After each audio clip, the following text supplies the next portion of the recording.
లైగర్, double iSmart Shankar లాంటి డిజాస్ట్రల్ తరువాత పూరి జగన్నాథ్ టాలీవుడ్కి పూర్తిగా డోర్ వేసేసినట్టే. తెలుగు హీరోలో ఒక్కరైనా పూరికి డేట్స్ ఇచ్చేందుకు ముందుకు రాకపోవడంతో ఈసారి కోలీవుడ్ వైపు మొగ్గు చూపాడు. తాజాగా సేతుపతికి ఓ మాస్ ఎమోషనల్ కథ చెప్పి పూరి గ్రీన్ సిగ్నల్ కొట్టేశాడు. హీరోయిన్గా టబ్బు నటించనున్నట్టు బజ్. అధికారికంగా ప్రాజెక్ట్ అనౌన్స్ అయింది కూడా. కానీ ట్విస్ట్ ఏంటంటే సేతుపతి ఒక కండిషన్ పెట్టారట. షూటింగ్ త్వరగా పూర్తి చేయాలని, టైం వేస్ట్ చేయకూడదు అని. అందుకే పూరి ప్రీ ప్రొడక్షన్ కు స్పీడ్ పెంచేశారు.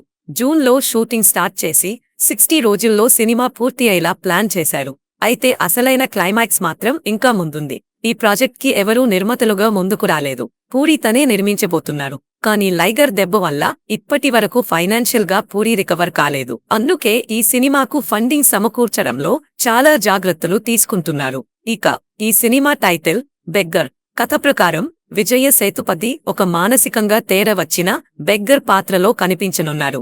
Street life